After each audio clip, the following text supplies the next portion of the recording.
유명한 시인인 나태주 시인의 시 중에는 이런 글이 있죠. 자세히 보아야 예쁘다. 오래 보아야 사랑스럽다. 너도 그렇다. 하지만 현대차 그룹 EGMP 플랫폼의 첫 전기차인 아이오닉5에는 이 문장이 전혀 어울리지 않는데요. 현재 아이오닉5는 자세히 볼수록 문제가 생기고 오래 볼수록 소비자들의 불만이 터지기 때문입니다. 그런데 여기에 최근 아이오닉5 스탠다드 모델의 짧은 주행거리마저 공개되자 더는 못 참았던 계약자들이 속속이 계약을 취소하고 넘어갈 준비를 하고 있다는 전기차가 있는데요. 아이오닉5 계약자들의 주목을 받는 전기차가 무엇인지 함께 확인하시죠. 최근 현대차 아이오닉5 스탠다드 모델의 주행거리가 공개됐습니다. 출시되는 전기차들의 주행거리를 표기해주는 환경부 EV 누리집에 따르면 아이오닉5 스탠다드 모델의 1회 완충 시 국내 주행 가는 거리는 EWD 모델 342km, AWD 모델 319km였는데요. 그런데 이건 또 기온이 상온일 경우의 1회 최대 주행거리고 외부 기온에 따라 달라지는 배터리 효율로 인해 EWD 모델은 저온에서 292km를 달릴 수 있으며 AWD 모델은 저온에서 280km의 다소 아쉬운 주행거리를 기록했습니다. 아이오닉5 스탠다드 모델의 주행거리를 확인한 네티즌들은 아 몰라 일단 그냥 구라쳐 호구들이 알아서 사주겠지. 9년 전 출시한 테슬라 전기차보다 못한 주행거리, 저 따구 주행거리로 밖에서 콘센트 꽂아 쓰려고 하다니 500km 어디 갔어. 자동차 회사가 아니라 왜 마케팅 회사인지 알겠다라며 쓴소리를 아끼지 않았는데요. 그런데 아이오닉5의 처참한 주행거리 스펙이 밝혀지자 갑작스레 네티즌들의 관심이 몰린 차가 있다는데요. 네티즌들이 아이오닉5에서 눈을 돌린 차량은 바로 국내 자동차 시장의 수입차 대중화를 이끄는 폭스바겐에 출시할 ID4였습니다. 최근 전기차 시대 1, 2위를 다투는 유럽 전기차 시장에서 테슬라를 제치고 1인자로 떠오르는 중인 폭스바겐인데요.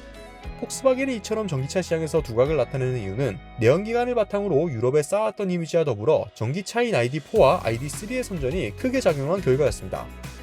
ID4와 ID3는 전기차 시대에서 폭스바겐의 포트폴리오를 책임질 ID 시리즈의 시초 차량이라고 볼 수 있으며 특히 ID4는 올해 4월에만 유럽에서 7,000대 이상 판매되며 가장 많이 팔린 자동차라는 명예를 얻기도 했는데요. ID4는 글로벌 자동차 시장에서 큰 시장 중 하나인 콤팩트 SUV 시장을 정조준한 모델로 유럽은 물론 중국과 미국에서도 생산되고 판매될 글로벌 전략 모델이기도 하죠. ID4는 전동화 모델이기 때문에 전통적인 내연기관의 라디에이터 그릴이 없고 대신 최신 헤드라이트와 그 사이를 잇는 시그니처 라이트가 현대적인 느낌의 전면부를 완성시키고 있었습니다.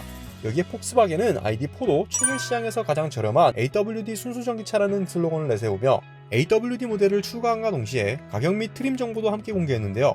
폭스바겐 ID4 AWD 버전의 판매 가격은 가장 낮은 프로 트림이 43,675달러로 하나로 약 4,941만원, 상위 트림인 프로 S의 경우에는 48,175달러로 한화 약 5,460만원에 구매가 가능해 이는 아이오닉5와도 비슷한 가격이었습니다. 업계에서도 ID4와 아이오닉5 이 두 차량은 전체적인 성능과 디자인 유형 측면에서 매우 흡사하다는 평가를 내놓기도 했는데요. 실제로 두 차량은 크로스오버형 SUV라는 점에서 ID4가 국내에 출시된다면 아이오닉5의 직접적인 경쟁 상대가 될 것으로 보입니다.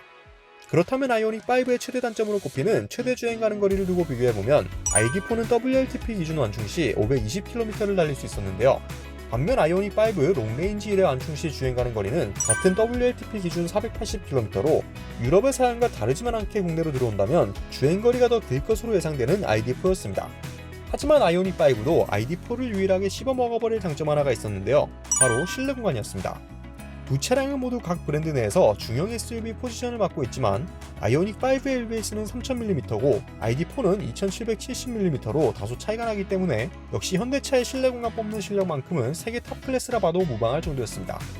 아이오닉5와 ID4의 스펙을 비교한 네티즌들은 비슷한 가격의 ID4면 해자지 이러면 무조건 폭바로 가는 게 정답이네.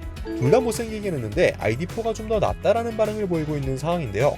처참한 주행거리와 출고 한 달만의 냉각수 이슈 등 여러 문제가 발생하고 있는 아이오닉5로 인해 끝까지 버티던 계약자들의 마음에도 변화가 생기는 듯한 모습입니다.